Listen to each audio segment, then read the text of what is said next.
Bonjour Thierry, match de Saint-Vith aujourd'hui face à Châtenois pour la 4e journée du championnat.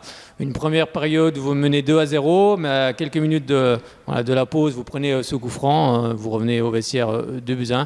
Ensuite, cette seconde période où vous déroulez un petit peu plus, vous accélérez et au final, ça fait 4-1. Qu'est-ce que tu retiens un petit peu de cette journée aujourd'hui ? Oui, bonjour déjà. Effectivement, c'est une rencontre assez fermée en première mi-temps avec une équipe en face, je pense, qui était venue pour concéder le moins de buts possible. Elles ont plutôt bien réussi leur plan sur la première mi-temps. On ouvre le score sur un penalty. 2-0 à la mi-temps, je pense qu'il n'y aurait pas eu grand-chose à dire. Malheureusement, beaucoup franc de la part de la joueuse adverse qui revient à 2-1 avant la mi-temps, qui les relance un petit peu. Mais très grosse rentrée en deuxième mi-temps qui a permis très rapidement de faire comprendre à Châtenois que ça allait être très difficile pour elle en deuxième mi-temps. Et puis voilà, un but assez rapide aussi pour faire le 3-1. Et après, pouvoir dérouler, faire tourner un petit peu et garder tout le monde dans le collectif. C'est vrai que dans cette première période, vous êtes tombé sur un bloc bas, une équipe qui vite défendait. Il fallait être patient en fait.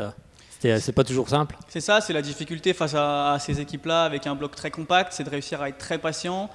Pas faire d'erreurs sur des relances un petit peu précipitées parce que du coup c'est leur jeu et elles viennent chercher à jouer les transitions et elles peuvent faire mal parfois.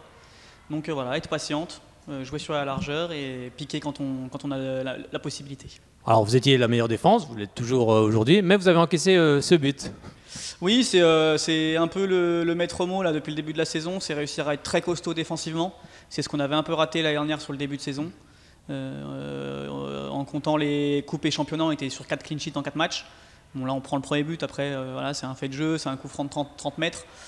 On ne va pas tout arrêter sur ce qu'on fait de bien pour un coup franc qui vient de 30 mètres, mais on va continuer là-dessus avec l'objectif de prendre le moins de buts possible.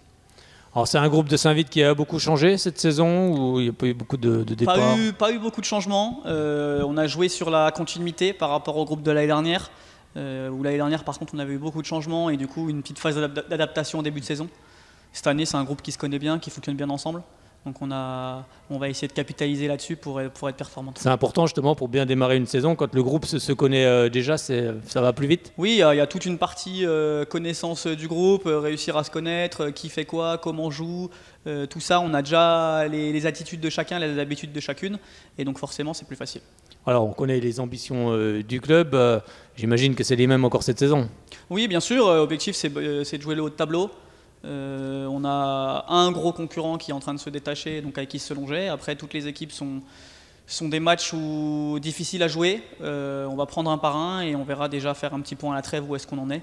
Et après, voir plus loin. Oui, tu l'as dit, il y a Selongey, il y a Saint-Vith également, il y a le Racing Besançon, voire même Jura-Dolois. C'est les 4 premières équipes en ce moment? Oui, c'est ça, Racing et Jura-Dolois. Jura-Dolois qui a fait un gros recrutement, eux, à l'inverse de nous, avec des moyens un peu plus élevés que les nôtres. Donc voilà, nous on joue avec nos armes et on va essayer d'être performantes. C'est ces 3 équipes-là qui peuvent justement ambitionner aussi de voir plus haut? À mon avis, on va avoir ce top 3-là. Et après, on a également à ne pas négliger voilà, le Racing qui fait quand même un très bon début de saison avec 3 victoires en 4 matchs. Et puis et Monceau aussi qui veut mettre en place des choses sur cette saison, voire l'année prochaine. Donc il faut rester attentif. Alors maintenant on switch, on laisse le championnat. Il y a la Coupe de France qui arrive avec un déplacement du côté de Val-d'Aon. Oui, Coupe de France, donc à Val-d'Aon la semaine prochaine. Ça reste un objectif d'aller le plus loin possible? Objectif, voilà, ça fait 2 ans où malheureusement, dès le premier tirage, on tombe contre la JOCR là-bas. Et donc forcément, l'aventure s'arrêtait assez rapidement, même si on faisait les matchs plutôt performants souvent. Là, cette année, pour le moment, le tirage est plutôt, on va pas dire favorable, parce que tant qu'on n'a pas joué le match, oui, on peut pas dire que c'est favorable. C'est après qu'on s'en rend Mais ça compte. reste des matchs où on part favori sur le papier. En tout cas, il va falloir le montrer sur le terrain la semaine prochaine, attendre le tirage de la finale avant le tour fédéral et essayer de sortir des régions. Et avant un déplacement en championnat du côté de Lons pour continuer cette série de victoires. Donc, pour le moment, Saint-Vith est invaincu. C'est ça, pour le moment on est invaincu, surtout que des victoires. On est dans un championnat où avec les objectifs qu'on a, on n'a pas le droit à l'erreur et très peu de place pour l'erreur. Donc on continue là-dessus, avec surtout l'envie de prendre du plaisir ensemble sur les matchs.